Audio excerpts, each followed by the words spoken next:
오늘은 땅끝까지라는 주제이고요.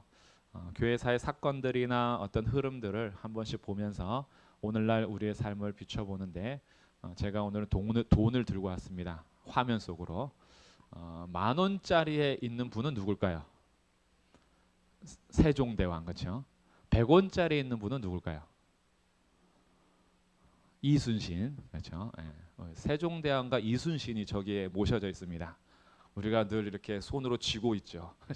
이렇게 우리가 쓰고 있는데 이런 질문을 가끔 들을 때가 있어요. 세종대왕과 이순신은 구원을 받았습니까? 어떻게 생각하세요? 우리가 가장 존경하는 역사적 인물 중에 두 명입니다. 세종대왕과 이순신. 근데 이들이 천국에 못 갔다 그러면 적지 않은 실망을 많이 하고 또 그러면은 누가 구원을 받을 수 있단 말인가 뭐 이런 얘기까지 나올 수 있는 위인이긴 하죠. 오늘은 그래서 이분들의 언제 살았는가? 세종대왕은 1397년에 출생하여 1450년에 돌아가셨고요. 이순신은 1545년에 출생하여 1598년에 임진왜란 때 돌아가시죠. 이 기간에 과연 땅끝까지 복음을 전하라는 선교 역사는 어떻게 진행됐는가? 오늘 그 지도를 함께 보려고 합니다. 조선 땅에 도대체 복음이 전해지지 않았던 1300년대와 1500년대까지. 그래서 우리가 이 질문을 하나 던지면서 이 조선 땅에 세종대왕 때, 이순신 때에 어떤 일이 있었는가라는 역사를 다 배우는 게 아니라 복음의 역사의 지도를 한번 보면서 살펴보도록 할 텐데 이것이 AD 0년의 지도입니다. 빨간색은 로마가 이제 제국을 형성하고 있을 때예요. 예수님께서 태어나신 것을 기준으로 해서 BC와 AD로 나누죠. 그런 이때는 이제 예수님께서 출생하셔서 아직 십자가 구원을 이루지 않을 때, 그때 로마가 빨간색으로 장악하고 있습니다. 이제 기독교는 하얀색으로 등장할 거예요. 하얀색으로 등장할 텐데 한 100년쯤 지났을 때의 복음이 이렇게 예루살렘에서부터 시작하여 유대와 사마리아와 땅끝까지 전하라는 명령에 순종해서 사도들과 또 바울 일행들 이런 분들이 다니죠. 그러니까 한 100년 정도 됐을 때는 이 정도다. 그러니까 이 지도를 이렇게 참고만 하세요. 이게 막 명확하고 아주 정확하게 떨어지는 게 아니라 우리 나름대로 선교의 그림을 머릿속에 한번 그려보는 겁니다. 그리고 여기에서 한 300년 정도 됐을 때는 기독교가 그래도 저 분홍 색깔이 잘 안 보이시네요. 색깔이 이 하얀색하고 빨간색하고 겹쳐 있는 거예요. 로마 제국에 그래도 복음이 전해지고 있어서 300년 정도 되면 기독교가 굉장히 확산이 많이 됐죠. 그럼에도 불구하고 아직 버려진 땅이 훨씬 많습니다. 한 400년 정도 되니까 많이 등장했죠. 이렇게 이쪽 지중해 주변으로 해서는요 복음이 기독교가 많이 세워지고 있습니다. 그리고 가운데쯤에서는 비잔틴 이런 문화들이 형성되기 시작하는 지도고요. 그리고 계속 복음은 전파되고 있는데 다른 것들도 이제 전해 들어오기 시작을 해요. 이슬람이 출현해서 이슬람도 확대되기 시작하고 그리고 한 900년도쯤 되니까 복음이 계속 확산되긴 하는데 아직까지도 뭔가 많이 형성되지 못하고 초록색으로 보이는 것이 이슬람이거든요. 이슬람은 더 계속 또 확산되고 있습니다. 1000년 정도 되니까 저기 러시아 땅에도 이제 복음이 기독교가 많이 세워지고 있고 유럽 전역은 거의 기독교화되고 있습니다. 그리고 1200년도쯤 되니까 이 몽골족들이 더 세계를 지배하는 그런 모습 속에서 이들의 문화들이 또 형성이 되면서 기독교가 같이 공존하는 지도고요. 1300년 큰 비슷한 시기고요. 1400년 드디어 1400년 세종대왕이 살던 조선 땅. 이때에 우리 조선 땅이 저기 있는데 하얀색이 없죠. 이 기독교가 전혀 이쪽 우리 조선 땅에는 버려져 있는 그런 시기입니다. 그러니 세종대왕이 살고 있었던 그 시기 1400년대는 복음이 우리나라에 없었어요. 다 계속 저쪽 유럽 쪽하고 아프리카 쪽하고 이제 이쪽으로만 계속 기독교가 발전하고 또 쇠퇴하고 이런 걸 반복하지 이쪽 땅은 거의 조선은 버려진 땅입니다. 1480년대도 마찬가지죠. 이때에도 조선 땅은 거의 버려져 있는 땅이고 1591년 우리 이순신이 이제 돌아가시기 몇 년 전에도 여전히 조선 땅은 버려져 있는 땅이에요. 계속 변화는 저쪽에서만 이루어지고 있어요. 유럽 땅에서 더 넓어졌다가 좁혀졌다가 넓어졌다가 좁혀졌다가 이런 일을 하고 아시아 이쪽은 거의 버려져 있는 땅입니다. 그러니 처음에 우리 살펴봤던 우리가 존경하는 세종대왕과 이순신 때는 이 땅에 복음이 없었다. 복음은 계속 어디만 있냐면 유럽에만 계속 있었다. 이런 거죠. 이 지도를 함께 살펴보고 있어요. 1600년도쯤 되니까 이제 건너갔네요. 건너가서 저기 멕시코에도 있고 남아메리카에도 있고 이렇게 계속 퍼져가는데 서쪽으로는 갔는데 이쪽 우리나라 쪽으로는 또 안 오죠. 이런 식으로 기독교가 계속 퍼져가지만 이 땅 가운데 오는 건 아직도 멀었습니다. 그러다가 1866년에 됐을 때 우리가 너무나 잘 아는 토마스 선교사님이 이 땅에서 순교하죠.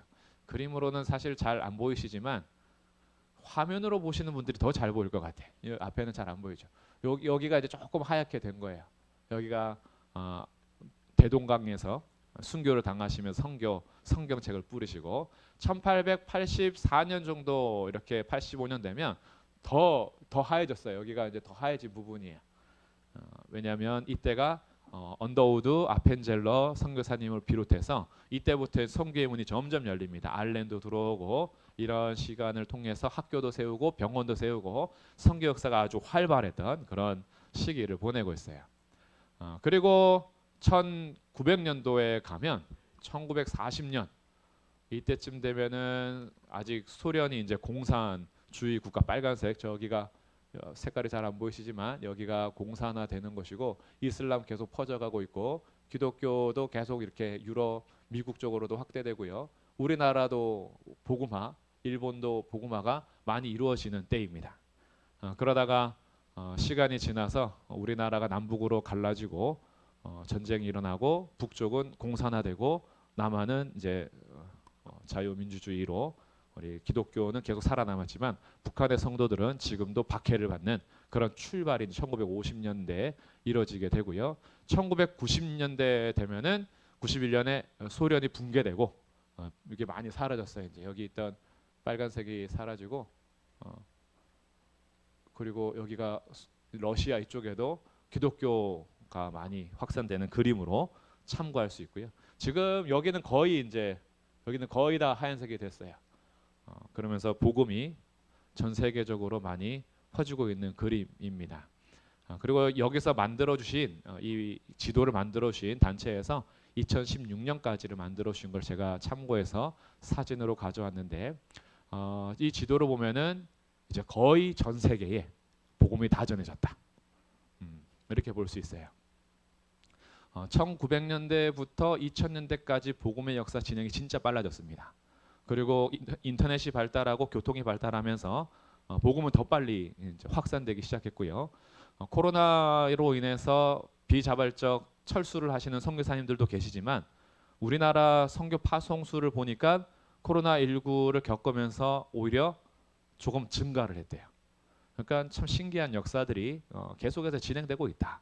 그래서 통계를 보고 수치를 보면 하나님께서 이 복음의 역사를 막고 계시지는 않고 복음의 선교 역사는 계속 진행되고 있다라고 해요. 그래서 2000년이 지나는 동안에 전 세계의 종교 분포도 1위가 기독교입니다. 전 세계 32%고요. 25억 5천만 명 정도가 기독교인입니다. 여기서 기독교인이라는 것은 우리 천주교, 개신교, 성공회, 정교회 다 포함하는 거예요. 그래도 조금 다르고 때로는 서로 이단 시비를 걸기도 하고 우리 신학적으로 다르고 이러기도 하지만 사회적으로 기독교라고 할 때는 다 포함시킵니다. 그래서 여기서 개신교인이 몇 명이냐라고 하면 좀 줄어들긴 해도 기독교 분포도를 봤을 때는 1위가 됩니다. 그리고 제가 말씀 준비하면서 계속 좀 세계 종교 분포도를 보다 보니까 참고적으로 이슬람의 성장 속도가 어마어마합니다. 이슬람계 성장 속도가 빨라져서 이 성장 속도의 수치를 가지고 미래를 이렇게 통계를 했을 때 2050년이 되면은 역전한대요. 이슬람이 1위가 되고 기독교가 밀리기 시작하는 때가 2050년으로 봅니다. 그리고 2070년대가 되면은 이슬람이 훨씬 많아지고요. 그러니까 이 기점이 딱 지금 아직 기독교가 많은데 이슬람이 무서운 속도로 올라오면서 바뀌는 기점을 2050년으로 보니까 앞으로 약 30년 뒤에는 기독교인보다 이슬람교가 더 많을 수 있다. 우리 다음 세대들에 대해서 이제 우리가 생각해 볼 수 있는 이러한 모습이기도 해요. 어쨌든 이 기독교가 정말 이 예루살렘에서부터 시작해서 예수 그리스도를 전파하는 이 일이 2000년이 지나는 동안에 지금 전 세계 인구를 한 78억에서 79억으로 보거든요. 한 79억 정도의 인구 중에서 32%인 25억 5천만 명 정도가 기독교인으로서 살고 있는데 잘했다 이렇게 볼 수도 있지만 또 하나의 우리가 오늘의 관점은 세계 전체적으로 국가적으로는 복음이 거의 다 들어갔는데 종족으로 나눴을 때는 또 달라집니다. 이걸 전 세계 종족으로 나누었을 때는 17,425종족이 있는데 그 종족 중에서 미전도 종족이 42.5%로 봐요. 그럼 42.5%가 아직 미전도 종족이다. 미전도 종족이라는 것은 복음화율이 2% 미만일 때 미전도 종족이라 그래요. 그러니 2% 미만인 그 종족들이 42.5%니까 몇 명이나? 이것이 32억 명 정도. 그러니 기독교인이 한 25억 정도지만 아직 복음이 전해지지 않은, 그러니까 복음이 전해졌는데 믿었다 안 믿었다 이걸 떠나서 그 복음을 받아들인 퍼센트가 2%가 안 되는 종족들이 7,400여 종족. 그러니 아직도 복음에 전해져야 될 곳은 정말 많고 이 7,400 종족들의 인구수가 32억 명이 된다라는 거예요. 그래서 우리들이 복음을 전해야 되는 이런 일들은 계속 진행이 되어야 하고 이 일들은 하나님께서 2000년 역사 동안에 계속 이루어 오신 것처럼 앞으로도 주님의 일은 이루어질 겁니다. 오늘 우리가 말씀 읽은 것처럼 주님께서 다시 오실 그날에 대한 때와 시기는 아무도 알지 못해요. 때와 시기는 아버지께서 자기의 권한에 두셨으니 너희가 알 바 아니다. 우리들은 예수님이 언제 오실까에 대한 시기는 알 수 없어요. 그러나 우리에게 하나님께서 예수님께서 명령하신 것은 언제 예수님이 오실지는 모르지만 8절에 오직 성령이 너희에게 임하시면 너희가 권능을 받고 예루살렘과 온 유대와 사마리아와 땅끝까지 이르러 내 증인이 되리라. 이것이 우리가 받은 명령인 거죠. 주님이 언제 오실까 계산하는 것이 우리의 신앙생활이 아니라 언제 오실지는 모르지만 날마다 깨어 있고 우리들은 주의 복음을 전하는 증인으로 서가는 것, 이것이 우리에게 주님께서 명령하신 명령이다. 근데 사람들이 복음을 전하려고 애쓰기보다는 주님이 언제 오실 것이라는 날짜 계산하는 사람들이 많아요. 그리고 내가 정말 이 땅에서 사는 동안에 내가 예루살렘에 속해 있든 유대에 속해 있든 사마리아에 있든 땅끝에 있든 내가 지금 순종해야 될 말씀이 무엇인가라고 고민하면서 순종해야 될 말씀을 찾기보다는 비밀적이고 가려져 있는 것이고 뭔가 남들이 모르는 것을 발견해내려 하고 찾아내서 나는 더 영적인 사람이고 난 더 계시를 아는 사람이고 나는 천사의 계시를 받는 사람이고 하늘의 언어를 분석하는 사람이고 이런 것들을 자랑하려고 하는 그런 욕심들이 우리의 신앙생활로 갈 때가 많습니다. 근데 우리의 자랑은요 오직 복음이신 예수 그리스도 한 분밖에 없습니다. 이것이 우리의 신앙의 중심이 되어야 해요. 우리에게 알려주지 않은 것들을 알려고 노력하는 게 신앙생활 아닙니다. 우리에게 알려주신 분명한 것을 알고 믿고 전하는 것, 이것이 우리가 해야 될 신앙생활인 거죠. 그러니 주님이 성경을 통해서 우리에게 알려주신 것에는 관심을 갖지 않고 알려주지 않은 것, 내년에 오르는 땅은 어디일지, 내 자녀들은 대학에 어디 갈지, 취업 언제 할지, 결혼은 잘 할 수 있을지, 지금 이 여자친구 사귀고 있는데 이 여자가 긴지 아닌지, 이런 우리가 살아가면서요 성경에서 분명하게 알려주지 않은 가려져 있고 비밀로 감춰도 두시고 하나님께서 매사에 경외하라고 알려주지 않는 것들에 대해서 그것을 알아내고 파내고 캐내면 그게 되게 영적인 사람인 것처럼 오해하는 경우가 많은데 진짜 신령한 사람은 어떤 사람이냐 하면 주님의 말씀에 순종하며 살아가는 사람들, 그런 사람들을 신령하다라고 하는 거예요. 그렇기 때문에 우리가 오늘 이 땅을 살아가는 믿음의 사람으로서 주의 복음이 2000년 동안 쭉 전해지면서 지난주에는 박해에 대해서 우리 잠깐 살펴봤잖아요. 예수 그리스도로 충만했던 12사도도 다 복음을 전하다 순교하며 죽었습니다. 이 땅에서 보는 그 삶이요 전부가 아니에요. 이 땅에서의 삶이 우리의 열매로 봤다면 그러면은 위대했던 우리 사도들 예수님 다 죽임 당하시고 비참하게 쫓겨가고 박해당하고 이렇게만 우리의 결론으로 보는데 우리의 결론은 거기가 아닙니다. 우리의 결론은 영광스러운 하나님의 나라입니다. 이거는 세상의 것과 비교할 수도 없고 바꿀 수도 없는 거예요. 그래서 이 박해 역사가 진행되는 중에도 하나님께서요 놓치지 않은 역사가 있는데 선교 역사입니다. 그래서 마태복음 24장 25장에 보면은 마지막 때에 될 징조에 대해서 말씀하시는데 나라가 나라를 칠 것이고 민족이 민족이 일어날 것이고 많은 사람들이 내 이름으로 와서 미혹할 것이고 그리고 나를 믿는 자들은 박해를 당할 것이고 이런 주님의 말씀이 이미 가르쳐지고 있어요. 우리의 상황을 보면은 여러 가지 재해와 기근과 이런 상황들 우리는 다 접하고 있잖아요. 지금 이 큰 나라가 또 자기의 세력을 키우기 위해서 침공하는 사건들 그리고 여러 가지 중동의 분쟁들 민족이 자신들의 종교적인 그런 일들로 인해서 침투하고 박해하고 쫓아내고 난민들 정말 많습니다. 난민들 나라를 잃고 떠도는 수많은 수억 명의 사람들 그리고 계속해서 지진이 일어나죠. 기근의 상태가 오죠. 땅은 메말라가죠. 온난화 문제 계속 듣지만 온난화의 문제가 진짜 심각하거든요. 근데 우리는 심각해도 어떻게 해야 될지 모르는 거예요. 탄소 중립에 대해서 선언도 해보고 일회용품을 줄여보려고 애써 노력은 하겠지만 그러나 다가오는 이런 것들을 막아낼 수 없는 겁니다. 우리의 실력으로는. 그러다 보니까 기근을 막기 위해서 돈을 좀 많이 투자할 수 있는 나라는 인공구름 만들어서 인공비를 쏟아내기도 하는데 이것이 일시적으로 문제 해결하는 것 같아도 전체 지구의 균형을 깨트려 버리죠. 기후의 변화가 일어나죠. 그러다 보니까 지구는 점점 병들어가고 망가지고 지진과 해일과 쓰나미 현상들 그리고 계속해서 가뭄의 현상들이 식량의 문제로 이제 나타날 것이고 식량의 문제가 나타나면 먹고 사는 문제이기 때문에 나라와 나라가 계속 끊임없이 전쟁할 겁니다. 그리고 식품값은 계속 오를 것이고 이런 것들이 눈에 뻔히 보이는 이 세상이에요. 이럴 때 우리들은 알게 되는데 주님이 오실 날이 멀지 않았다라는 것은 알지만 이런 시대가 계속 이어오면서도 전쟁과 기근과 박해의 소식들이 계속 진행되는 중에도 마지막 때에 될 일에 대해서 주님이 꼭 말씀하시는 것이 있어요. 꼭 말씀하시는 것이 뭐냐 하면 핵심적으로 두 가지를 말씀하시는데 첫 번째는요. 택하신 자들을 위해서 이 환난의 때를 감해 주시겠대요. 그러니 하나님의 백성들을 위해서 이 고통의 때 환난의 때를 감해 주시겠대요. 왜? 택하신 백성들이 너무 힘들까 봐. 만약에 그것을 감하지 않으면 견딜 수 있는 자가 없을 테니까. 그러니 하나님은 하나님의 자녀에 대한 관심을 늘 염두하고 말씀하세요. 두 번째는요.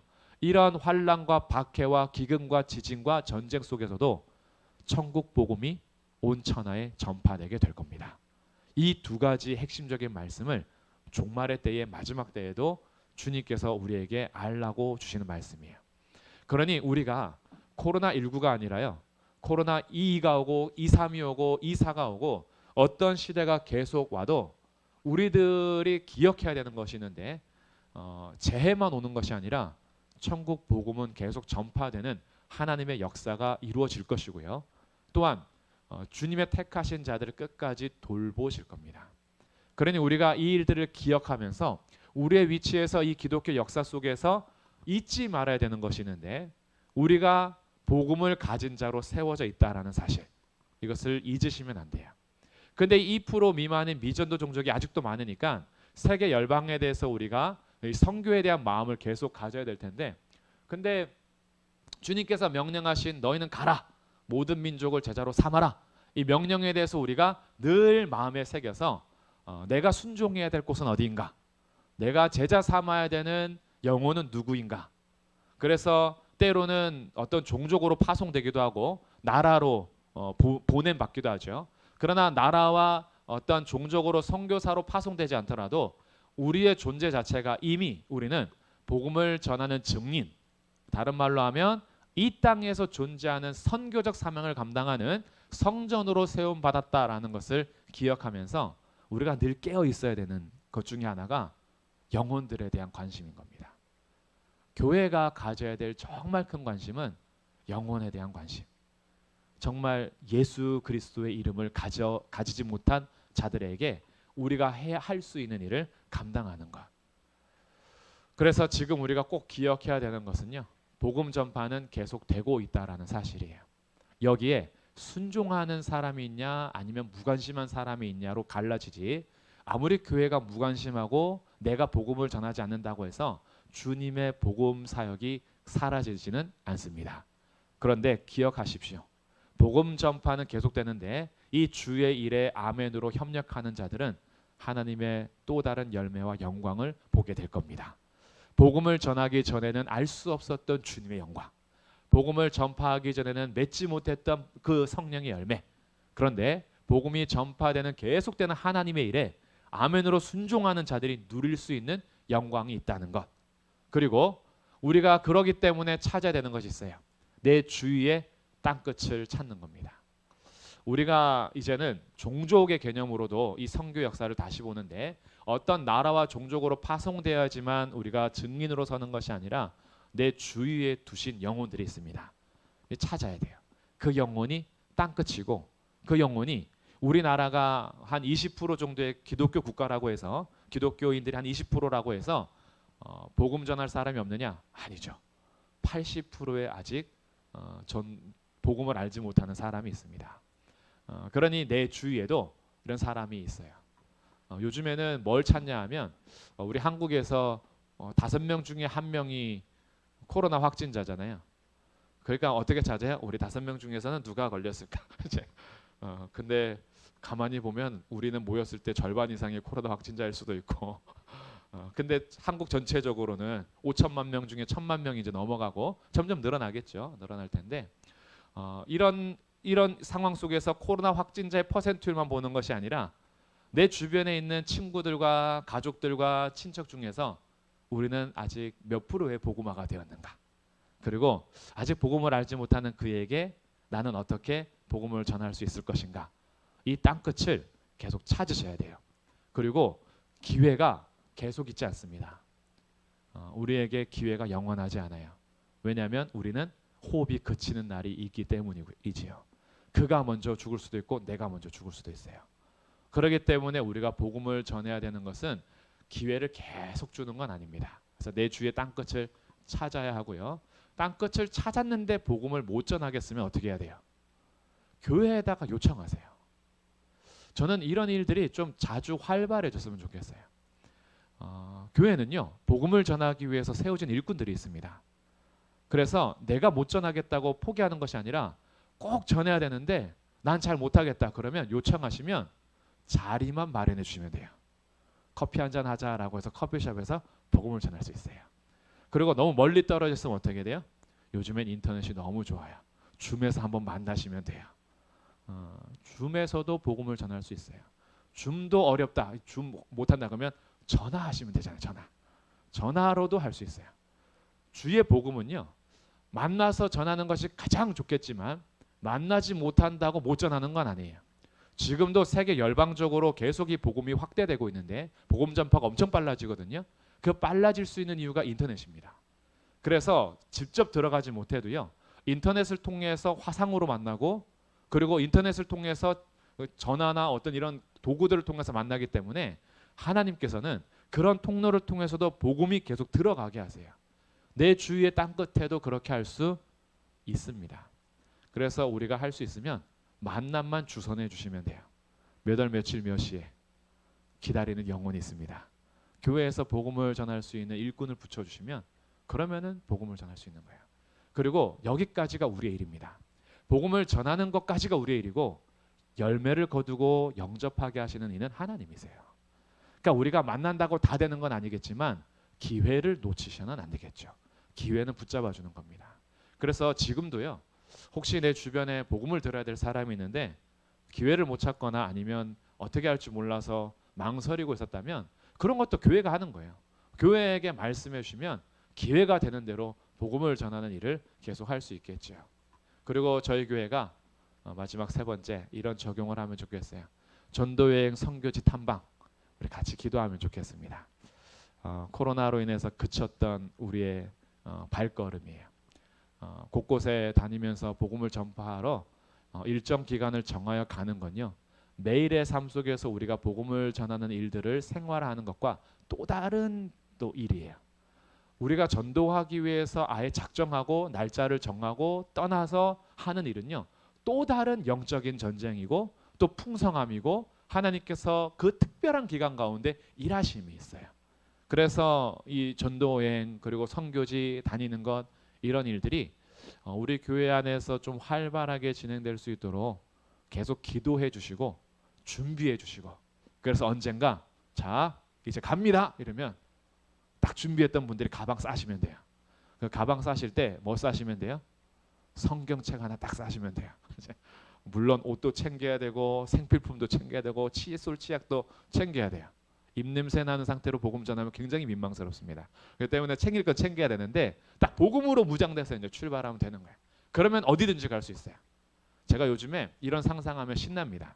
전도 폭발 훈련 하시는 멤버들이 점점 이제 많아져서 예전에는 어떻게 가서 복음을 전해야 될지 고민을 많이 하고 준비를 했어야 되는데 요즘엔 신나요. 그냥 차 타고 가다가 2명씩 떨어뜨리면 될 것 같아요. 그래서 자 여기 다녀오세요, 다녀오세요, 다녀오세요. 그리고 이제 어디서 모이세요 이렇게 하면 될 것 같아요. 우리는 준비만 되면요 갈 수 있는 거예요. 그래서 꼭 2박 3일, 뭐 일주일, 1박 2일 아니더라도 상황 되면은 아침에 자 몇월 며칠 아침 9시 출발해서 6시 오겠습니다. 가세요. 이러고 간 다음에 어떤 지역에다가 떨어뜨리는 거죠. 자 염창역에 4명, 저기 당산역에 4명 이렇게 가는 거예요. 이런 일들이 우리의 삶에서 계속 활발해지면 이것이요 영혼을 살리는 일에 그 영혼도 기쁘지만 영혼을 살리는 일에 동참하는 교회에 하나님께서 부어주심이 있습니다. 왜? 그 일을 계속하라고. 주님의 일을 계속하는 교회는요 주님이 계속 부어주심이 있어요. 그 일을 감당하라고. 그래서 우리들이 이 땅끝까지 지금 복음이 전파되는 이 선교의 역사를 아주 간략하게 축소해서 지도를 받지만 지금도 아직도 복음을 들어야 될 영혼들이 우리 주위에도 많다는 사실. 그래서 혹시나 신앙생활하다가 주님께서 너 선교사라 가라 그러면 가세요. 교회에서 선교 예배 드릴게요.